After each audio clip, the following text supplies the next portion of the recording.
seen him before in my life. Don't know his name. I was just walking down the street. He said, come and do some comedy, so I did. How you fuckers doing tonight? Oh, you're falling asleep on me, huh? I'm not gonna have that shit while I'm up here. I can't have that. Well, we can get them to shut the fuck up. Maybe we can have a show, huh? I don't understand a goddamn word they're saying, but I know it's a goddamn benefit. Anyway, I'm glad to be back here in, where the fuck am I? I am in my favorite town. The last time I was here was a long time ago, and we don't need to talk about that. I like to live present future instead of present past, because all kind of bullshit goes on in the past. You can't change that shit, but you can prepare for the future. You know, like the lady was up here talking about, oh, when I'm 65, if I'm still trying to be fuckable, kill me, I'll kill you now, bitch. I'm fucking 70 years old, and I still want to get fucked. Fuck you. Fuck you. There ain't nothing wrong with senior citizens having sex. My dick still works. I'll choke your ass with it. It'll be well past your molars. Bam, bitch. I love you, by the way. I love you. That was said with love. And I hope I get the chance to work with whoever said it again. Anyway, it's good to be here. My name is Albert Linton. Actually, my real name is Albert Nathaniel Arthur Linton. I don't use it because the initials are A-N-A-L. Yeah, all right. Everybody loves anal. Everybody loves anal. I'm anal, motherfuckers. You're not leaving. I didn't piss you off, did I? It wasn't me. We were talking about. Okay, cool. So it's okay. I'm going to smoke a cigarette. Because you were very funny. And so was she. You were funny too. Both of you guys were very funny. I mean, it's cool, but you told me to I know. I missed the point of the joke. Because I created a new joke. That's what I did. Because I'm a comedian. And that's what I do. Yes. I write jokes on the spot. So, anyway, I'm from Florida. Anyone else from the great state of Florida? Oh, okay, good. It's good to be around homeboys. I'm from a little town called Jacksonville, Florida. You guys have heard of it. The Jaguars are there now. Back when I was a kid, there were no Jaguars. It was a little poor town. My parents were poor, but they were unusual. They kept me. Wow, these jokes are kind of going over really well right there. Yeah, we were so poor our watchdog ran away. Not that we needed a watchdog. If a burglar passed our house, we mugged him. One time a burglar broke into our house, all he got was practice. And a t-shirt with my initials on it.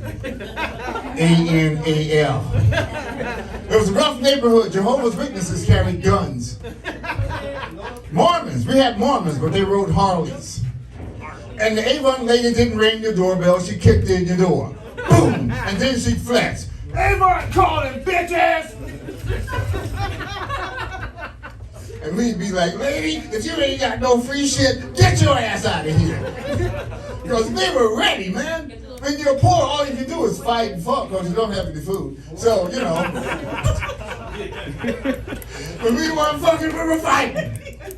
You know shit that she was Avon calling, bitch would fuck you up. You ever have a fight with a person dressed was so bad you gave up?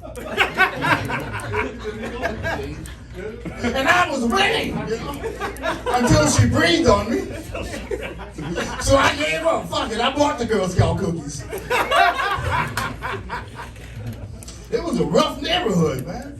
School was rough. I had to walk my little sister to school to protect her from all the bad guys, basically my friends. And she was very beautiful, my little sister. She had very long black hair, but she wore long sleeves, so that covered it up. All right, 2 or 3 people got that good. That's what I expect. I tell that joke just to slow the pace down, because I'm going way too fast. Hey guys, you paying attention? Excellent, I like that. You're so cool. I love you for being here, by the way. Thank you very much. I love all of you guys, by the way. I love everybody. I love everything. I have nothing in me but love, love, love. That's why my dick gets hard. Because I love! Bye. See you later. Oh, shit. I feel so bad now. She didn't say bye. Oh, shit. Damn, she probably went to smoke a cigarette. I got a cigarette for you. Smoke this one.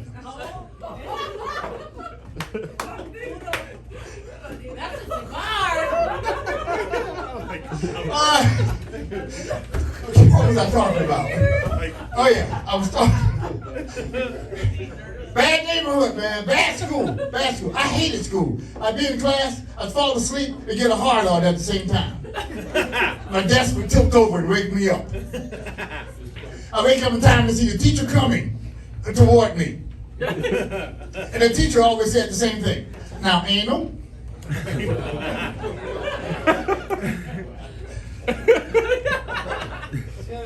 Can you stay after class?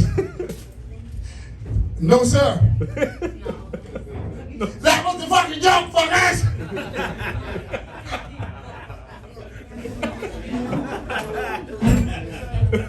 Okay, I admit I fucked that one up myself. That's usually a good joke, you know, the no sir.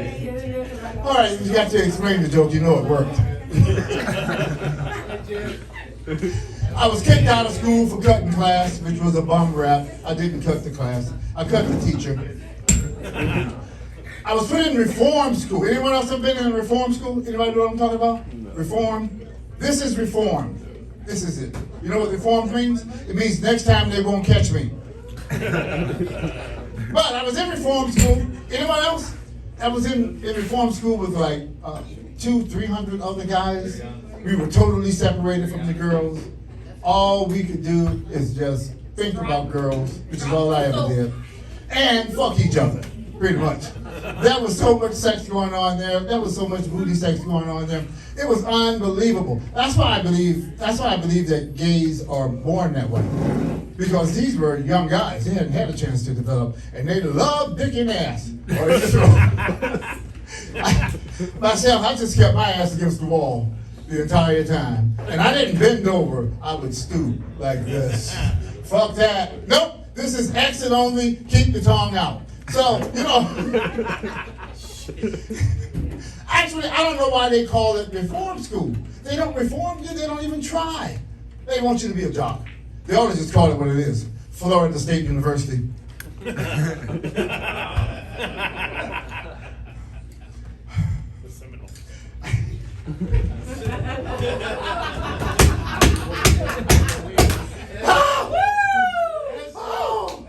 Oh, God. I started doing comedy 30 years ago in Houston, Texas, in a bar very similar to this. My career is fucking on fire. 30 years later, I'm in a bar. And I'm not even drunk. Oh, all right. So they didn't want to let me out of reform school, right? And I wanted to get out because I wanted to get laid. But they didn't want to let me out. They said, you're not getting out until you improve your penmanship. No one can read your ransom notes. My notes would be like, you won't see Lil Billy allude. Put $100 in a brown paper bug. What? Did they know write this shit? He ain't getting out. But when I got out, I left Florida and came to America. Then I moved to a third world country, LA. All right. How long did I go? How long has that been? 10 minutes? Okay, I only have another 2 hours left, so. Settle in, bitches! Got a phone call from my ex-wife the other day. I knew it was her because I have a special ringtone. When she calls, the phone goes, damn! Like that.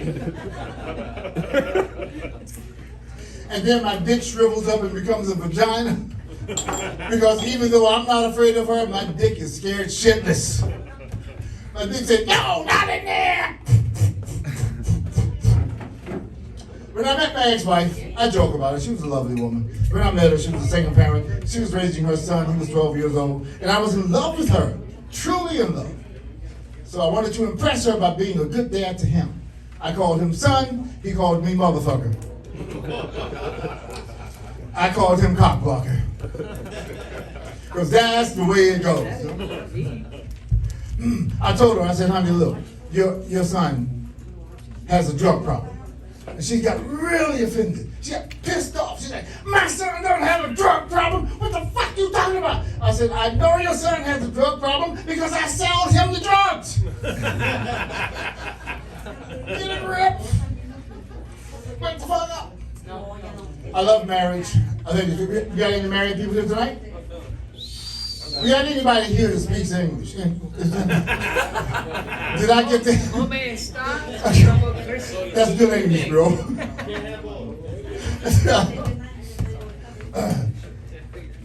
I got a phone call from my doctor, and she asked if I was sitting down. I said, no, I'm standing. I'm walking to the car.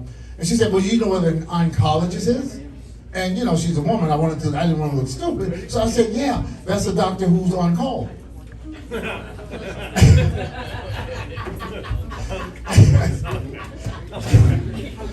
must be an oncologist in the room right now, huh? And she said, that's the dumbest answer I've ever heard. You're too dumb to stand up. Why don't you sit down? And then she explained to me what an oncologist is. That's a very important doctor. They look for stuff that can kill you, like cancer, AIDS, marriage, you know. And I didn't know what to think, but I didn't know what to think. But I figured if the doctor said, Albert, you have to get married, I was going to say, well, is cancer available? Yeah, I need something I can survive. Nobody survives marriage. Least of all a man. Come on, you all know that. In a lot of cases, you can't tell the difference between cancer and marriage. For instance, if I say hair loss, am I talking about cancer or am I talking about marriage? I can be talking about either one, right? If I say low sex drive, am I talking about cancer or am I talking about marriage? I can be talking about either one. You can't tell. Now, if I said no sex at all, well, you know you're talking about marriage. Because marriage is where sex goes to die. Bam! That was awful. I shouldn't have said that. I should have said something else. I see that there are a lot of people who are upset because women breastfeed babies in public. Have you guys been following this controversy? Apparently, some people take their breast out and feed their babies, and other people get offended by it. Not me. I was shopping the other day, and I saw it, and somebody. I saw what? You did what? You scared me, shit. Okay. I was shopping. I thought maybe somebody would come back to shoot me or something. I don't know, because I used to be a real bad dude. But I'm a good dude now. I don't fight, I don't shoot, I don't mess with married women if their husbands are around. So, I've become a totally good guy. That's what has happened. What was I talking about? Marriage. I'm talking about breastfeeding. Oh, I was talking about titties, which is my favorite subject, by the way. I don't know why people are opposed to women breastfeeding babies. I was breastfed as a baby. What about you, sir? In the flannel. Yeah. Right. You bet you'll be breastfed later tonight, too, right? Hell yeah. That's right, and I hope that you are. Yeah, those titties are the saviors, man. I think women are in charge. You guys agree with me? Women are in charge. I mean, we think that we choose the woman that we're with, but they actually choose us. Women choose men, and women choose men because they're going to change you. That's the whole purpose. They chose you because they think and they know they can change you. And they work on you until they change you. And then they look you in the face and say, you're not the same man I married. I don't know you anymore. And I'm like, well, bitch, you should. You made me. What the hell, right? They get so pissed off about it. But women, I'm going to give you another example of this. I was out shopping one day, and I saw this guy. He picked up a lampshade, and he said, I like this. Talking about the lampshade. And his wife just popped out of nowhere and said, you don't like that. You come with me, and I'll show you what you like. Just like that. And he went with her to find out what he liked. So, I went to find out what he liked. I figured, well, if she can tell him what he likes, maybe she can tell me what I like. I don't know. Women just know shit like that. You have to ask, right? Women are sure that they know their man. Women are absolutely confident that they know their man, and they do. But men are not confident that they know their woman. We don't feel the same way. You're never going to hear a man say to a woman, you don't like those shoes. You come with me, I'll show you the shoes you like. They're in this barrel over here. You buy one pair, you get 10 pair free. No man is going to say that to a woman, and you know why? Because men are afraid of women. We're afraid we won't get laid. We want to get laid. We do everything to get laid. We get married to get laid. The way we look at it, if we were in the house with you, we'll get some. And we will unless you wake up. Because you know how you are when you wake up. You always have questions like, who are you? How did I get here? Why am I tied up? Look, lady, that shit's irrelevant. This ain't gonna last that long. I'll be out of here. Is your booty hole sore? I'm gone. I gotta go.